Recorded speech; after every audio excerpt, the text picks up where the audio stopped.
Everyone, ಎಲ್ಲರೂ ಹೇಗಿದ್ದೀರಾ? ನಾನಂದ್ರೂ ತುಂಬ ಚೆನ್ನಾಗಿದ್ದೀನಿ. Welcome to a new video that is about input and output GST. So journal entries videos ಏನಾದ್ರು ನೋಡಿಲ್ಲ, please do check that video. Please support ಮಾಡಿ, ಪ್ಲೀಸ್ ನ್ಯೂ ಯೂಟ್ಯೂಬರ್ಸ್ನ ಸಪೋರ್ಟ್ ಮಾಡಿ.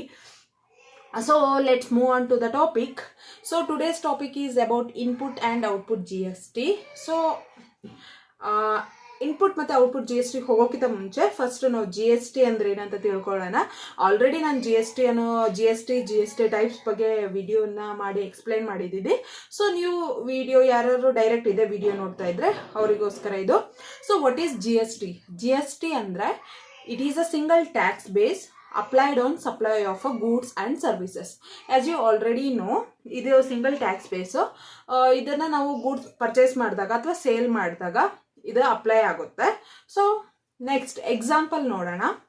Goods sold at ₹10,000 at 18% tax, that is GST. So 10,000ಗೆ ಗೂಡ್ಸ್ನ sale ಮಾಡ್ತಿದ್ದಾರೆ, ಅದಕ್ಕೆ tax ಎಷ್ಟಿದೆ? 18% ಇದೆ. ಸೊ 10,000ಗೆ 18% ಮಾಡೋಣ, ದಟ್ ಈಸ್ ಆನ್ಸರ್ ಏನು ಬರುತ್ತೆ? 1,800 ಬರುತ್ತೆ. ಸೊ 10,000 ನಮ್ಮದು original product price plus 1,800 is a GST. Total ಏನಾಗುತ್ತೆ? 11,800 ಗೂಡ್ಸ್ನ ಸೇಲ್ ಮಾಡಿದರೆ ನಮಗೆ ಬರಬೇಕಾಗಿರೋ ಅಂಥ ಹಣ 11,800. ಕಸ್ಟಮರ್ ಹ್ಯಾಸ್ ಟು ಪೇ 1,800 ನಮಗೆ ಎಕ್ಸ್ಟ್ರಾ GSTನ ಪೇ ಮಾಡಬೇಕಾಗತ್ತೆ. ಸೊ ದಟ್ ನಾವು ಆ GSTನ ನೆಕ್ಸ್ಟ್ ಗೌರ್ಮೆಂಟ್ಗೆ ಸೆಟ್ ಆಫ್ ಮಾಡ್ಕೊಳಕ್ಕಾಗತ್ತೆ. ಸೊ ನಾವು in the sense that is business. So ಇದು GST ಅಂದರೆ ಏನು ಅಂತ ನಿಮಗೆ ಅರ್ಥ ಆಗಿರುತ್ತೆ. So next we move on to input and output GST. So ನಮ್ಮ ನೆಕ್ಸ್ಟ್ ನಾನು ಈಗಾಗಲೇ ಹೇಳ್ದಂಗೆ ಇನ್ಪುಟ್ ಆ್ಯಂಡ್ ಔಟ್ಪುಟ್ GST ಬಗ್ಗೆ ಎಕ್ಸ್ಪ್ಲೈನ್ ಮಾಡೋಣ. So what is input GST? ಹಾಗಿದ್ರೆ ಇನ್ಪುಟ್ GST ಅಂದ್ರೇನು? ಸೊ ಇಲ್ಲೇನು ಬರ್ತಿದೆ ಓದೋಣ. It is a tax which you pay when you purchase a goods or products. See, ನೀವು ಯಾವುದೇ ರೀತಿ ಆ್ಯಸ್ ಅ ಬಿಸ್ನೆಸ್ ಪರ್ಸನ್ ನೀವು ಗೂಡ್ಸ್ನ ಪರ್ಚೇಸ್ ಮಾಡಿದರೆ ನೀವು ಇನ್ಪುಟ್ GST ಪೇ ಮಾಡಬೇಕಾಗತ್ತೆ. ಫಾರ್ ಎಕ್ಸಾಂಪಲ್, ಈಗ ಇಲ್ಲಿ ಒಂದು ಎಕ್ಸಾಂಪಲ್ ಇದೆ. If you purchase a goods 50,000, what will be the input GST? 18% tax rate ಇದೆ. ಸೊ ನಾವು ಅದನ್ನ ಸಾಲ್ವ್ ಮಾಡ್ತಾ ಹೋಗೋಣ. ಗೂಡ್ಸ್ ಒರಿಜಿನಲ್ ಪ್ರೈಸ್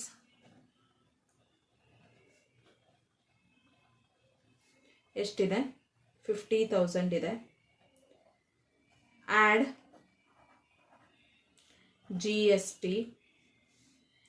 GSTನ ನಾವು ಆ್ಯಡ್ ಮಾಡಬೇಕು. 18% ಆಫ್ 50,000. ಸೊ ಇಲ್ಲೊಂದು ವರ್ಕಿಂಗ್ ನೋಟ್ ಮಾಡೋಣ.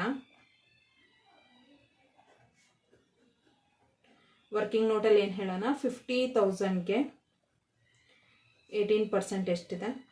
9,000 ಆಗುತ್ತೆ. ಸೊ ಈ 9,000ನ ನಾವು ಇಲ್ಲೇ ಆ್ಯಡ್ ಮಾಡೋಣ. ಸೊ ನಮ್ಮ ಟೋಟಲ್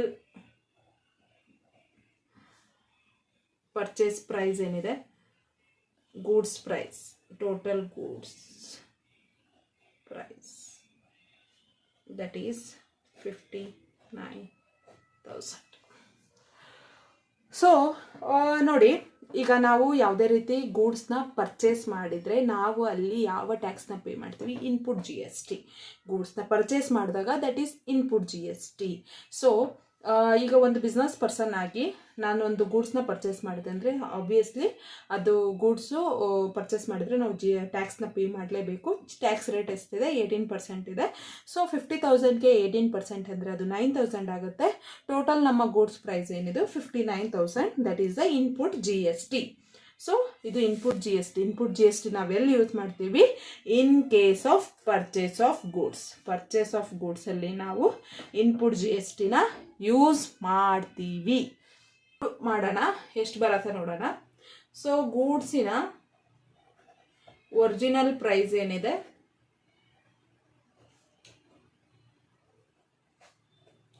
50,000 ಇದೆ. 18% GSTನ ಆ್ಯಡ್ ಮಾಡೋಣ. ಆವಾಗ 9,000 ನಾವು ಆಲ್ರೆಡಿ ಪ್ರಿವಿಯಸ್ ಇದರಲ್ಲಿ ಮಾಡಿದ್ದೀವಿ. ಸೊ 59,000 ಟ್ಯಾಕ್ಸನ್ನು ಬಿಸ್ನೆಸ್ ಫರ್ಮು ಕಸ್ಟಮರ್ಸ್ ಇಂದ ಕಲೆಕ್ಟ್ ಮಾಡೋದು. So this is about input and output GST. So ಈಗ ನೆಕ್ಸ್ಟ್ ಬರೋದು output GST. So output GST ಅಂದ್ರೆ ಏನಂತ ನೋಡೋಣ. It is the tax which you collect at supply of a goods or products. Basically you collect from customers ಇಂದ collect ಮಾಡ್ತೀರಾ ಅಂತ ಹೇಳಿದ್ದಾರೆ. So ನೀವು ಫಾರ್ ಎಕ್ಸಾಂಪಲ್ ಯಾವುದೋ ಒಂದು ಕ್ಲಾತ್ ಸೆಂಟರೋ ಏನೋ ಇಟ್ಕೊಂಡಿರ್ತೀರಾ. ಈಗ ನೀವೊಂದು ಕ್ಲಾತ್ಸ್ನ ಸೇಲ್ ಮಾಡ್ತಿದ್ದೀರಾ, ನೀವು ಅದರಲ್ಲಿ ಅವರು ಕ್ಲಾತ್ಸಿನ ಒರಿಜಿನಲ್ ಪ್ರೈಸು ಹಾಗೆ GSTನ ಆ್ಯಡ್ ಮಾಡಿರ್ತಾರೆ. ಸೊ GSTನ ಆ್ಯಡ್ ಮಾಡಿ ನಮಗೆ ಹೇಳ್ತಾರೆ ಟೋಟಲ್ ಪ್ರೈಸ್ನ ನಾವು ಪರ್ಚೇಸ್ ಮಾಡ್ಬೇಕಾದ್ರೆ ಅದನ್ನು ಟೋಟಲ್ ಪ್ರೈಸ್ ಸೇರಿ ನಾವು ಕೊಡಬೇಕು, ವಿತ್ GST ನಾವು ಅವ್ರಿಗೆ ಕೊಡಬೇಕು. ಸೊ ಇಲ್ಲಿ ಬೇಸಿಕಲಿ ಏನಪ್ಪ ಅಂದರೆ, ನಾವು ಪರ್ಚೇಸ್ ಮಾಡಿದಾಗ ಆ್ಯಸ್ ಅ ಬಿಸ್ನೆಸ್ ಒಂದು ಗೂಡ್ಸ್ನ ಪರ್ಚೇಸ್ ಮಾಡಿದರೆ ಅದು ಟ್ಯಾಕ್ಸನ್ನ ಪೇ ಮಾಡುತ್ತೆ. ಅದಕ್ಕೆ ನಾವೇನಂತ ಕರಿತೀವಿ, ಇನ್ಪುಟ್ ಟ್ಯಾಕ್ಸ್ ಅಂತ ಕರಿತೀವಿ. ಅದೇ ಬೇಸಿಕಲಿ ಬಿಸ್ನೆಸ್ ಫರ್ಮು ಗೂಡ್ಸ್ನ ಸೇಲ್ ಮಾಡಿದಾಗ ಟ್ಯಾಕ್ಸನ್ನ ಕಲೆಕ್ಟ್ ಮಾಡುತ್ತೆ, ಅಂದರೆ ಟ್ಯಾಕ್ಸ್ನ ಈಸ್ಕೊಳ್ಳುತ್ತೆ. ಸೊ ಅದನ್ನು ನಾವೇನಂತ ಕರಿತೀವಿ, ಔಟ್ಪುಟ್ ಟ್ಯಾಕ್ಸ್ ಅಂತ ಹೇಳಿ ಕರಿತೀವಿ. ಸೊ ಇದನ್ನು ನಾವು So set off of input and output GST. So this is very important topic. Please concentrate on this. So input GST ಇಲ್ಲೊಂದು ಎಕ್ಸಾಂಪಲ್ ಇದೆ, 9,000 ಇದೆ. ಔಟ್ಪುಟ್ GST 11,000 ಇದೆ. ಇನ್ಪುಟ್ GSTನ ನಾವು ಯಾವಾಗ ಪೇ ಮಾಡೋದು, ಪರ್ಚೇಸ್, ಇದು ಪೇ ಮಾಡಿರೋದು ನೆನಪಿರಲಿ, ಇದು ಪೇ ಮಾಡಿರ್ತೀವಿ. ಯಾಕಂದರೆ ಇಲ್ಲಿ ಪರ್ಚೇಸ್ ಮಾಡಬೇಕಾದ್ರೆ ನಾವು ಇದನ್ನು ಪೇ ಮಾಡಿರ್ತೀವಿ. ಔಟ್ಪುಟ್ GST ನಾವು ಕಲೆಕ್ಟ್ ಮಾಡಿರ್ತೀವಿ, ಯಾಕಂದರೆ ಗೂಡ್ಸ್ನ ಸೇಲ್ ಮಾಡಿದಾಗ ಕಸ್ಟಮರ್ಸು ನಮಗೆ ಇದನ್ನು 11,000ನ ಪೇ ಮಾಡಿರ್ತಾರೆ. ಸೊ ಇದೇನು ಗೋರ್ಮೆಂಟ್ ಏನು ಹೇಳುತ್ತೆ ಅಂದರೆ, ಯಾವುದೇ ಟ್ಯಾಕ್ಸ್ನ ಕಲೆಕ್ಟ್ ಮಾಡಿದರೂ ಕೂಡ ಗೋರ್ಮೆಂಟ್ಗೆ ನಾವು ಅದನ್ನ ರೀಪೇ ಮಾಡಬೇಕಾಗತ್ತೆ. ಸೊ ಫಸ್ಟ್ ನೋಡೋಣ. ಈಗ ನಾವು ಒಂದು ಬಿಸ್ನೆಸ್ ಫಾರ್ಮು ಗೂಡ್ಸ್ನ ಪರ್ಚೇಸ್ ಮಾಡಬೇಕಾದ್ರೆ ಆಲ್ರೆಡಿ 9,000 ಪೇ ಮಾಡಿದೆ ಗೋರ್ಮೆಂಟ್ಗೆ ಅಲ್ವಾ. ಸೊ ಇದನ್ನ ಕಲೆಕ್ಟ್ ಮಾಡ್ಬೇಕಾದ್ರೆ 11,000 ಮತ್ತೆ GST ಕಸ್ಟಮರಿಂದ ಬಂದಿದೆ. ಸೊ ಈಗ ಬಿಸ್ನೆಸ್ಸಿಂದು ಏನು ಎಥಿಕ್ಸ್ ಇದೆ, ಬಿಸ್ನೆಸ್ ಅದನ್ನ ತೊಗೊಂಡೋಗಿ ಗೋರ್ಮೆಂಟಿಗೆ ಪೇ ಮಾಡಬೇಕು. ಬಟ್ ಗೋರ್ಮೆಂಟ್ ಏನು ಹೇಳುತ್ತೆ, ಇಲ್ಲೂ ಅದೇ ಗೂಡ್ಸ್ನ ಪರ್ಚೇಸ್ ಮಾಡ್ಬೇಕಾದ್ರೆ 9,000 ಪೇ ಮಾಡಿದ್ದೀವಿ, ಅದೇ ಗೂಡ್ಸ್ನ ಸೇಲ್ ಮಾಡ್ಬೇಕಾದ್ರೆ 11,000 ಕಲೆಕ್ಟ್ ಮಾಡಿದ್ದೀವಿ. ಹಾಗಾಗಿ ಎರಡೆರಡು ಸಲ ನಾವು ಟ್ಯಾಕ್ಸ್ನ, ಒಂದೇ ಗೂಡ್ಸ್ನ ಪರ್ಚೇಸ್ ಮಾಡಬೇಕಾದ್ರೆ ಎರಡೆರಡು ಸಲ ಟ್ಯಾಕ್ಸ್ನ ಪೇ ಮಾಡಬೇಕಾಗತ್ತೆ. ಸೊ ಅದನ್ನು ರಿಮೂವ್ ಮಾಡೋಕ್ಕೆ, ಅದನ್ನು ಅವಾಯ್ಡ್ ಮಾಡೋಕ್ಕೆ ಏನು ಮಾಡುತ್ತೆ ಅಂದರೆ, ನೀವು 2 ಸಲ ಪೇ ಮಾಡೋದೇನು ಬೇಡ, 1 ಸಲ ಪೇ ಮಾಡಿದರೆ ಸಾಕು ಅಂತ. ಅದಕ್ಕೆ ಏನಂತ ಕರೀತಾರೆ, ಸೆಟ್ ಆಫ್ ಅಂತ ಹೇಳಿ ಕರೀತಾರೆ. ಈಗ ಏನು ಮಾಡತ್ತೆ ಅಂದರೆ, ಇನ್ಪುಟ್ GST ಎಷ್ಟಿದೆ, 9,000 ಇದೆ ಅಲ್ವಾ. ಔಟ್ಪುಟ್ GST ಎಷ್ಟಿದೆ, 11,000 ಇದೆ. ಸೊ ಆಲ್ರೆಡಿ ನಾವು 9,000ನ ಪೇ ಮಾಡಿರೋದ್ರಿಂದ 11,000ಅಲ್ಲಿ 9,000ನ ಕಳೀರಿ. ಅಂದರೆ ನಾವು ಆಲ್ರೆಡಿ ಇದು ಪೇ ಆಗಿದೆ, ಪೇಡ್, ಇದು ಆಲ್ರೆಡಿ ಪೇಡ್.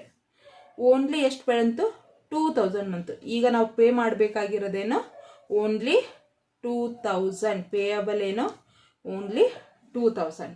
ಅರ್ಥ ಆಯ್ತಾ. ಈಗ ಆಲ್ರೆಡಿ ಕಲೆಕ್ಟ್ ಮಾಡಿರೋ 11,000ಅಲ್ಲಿ ನಾವು ಆಲ್ರೆಡಿ ಪೇ ಮಾಡಿರೋದನ್ನ 9,000ನ ಕಳೆದು 2,000 ಅಷ್ಟೇ ಈಗ ಎಕ್ಸಾಕ್ಟ್ಲಿ ನಾವು ಪೇ ಮಾಡಬೇಕಾಗಿರುವಂತಹ ಅಮೌಂಟ್. ಯಾರಿಗೆ ಪೇ ಮಾಡ್ತೀವಿ, ಗೌರ್ಮೆಂಟ್ ಅಲ್ವಾ. So here is 2 key points you have to remember that only registered dealer under GST can set off the input and output GST.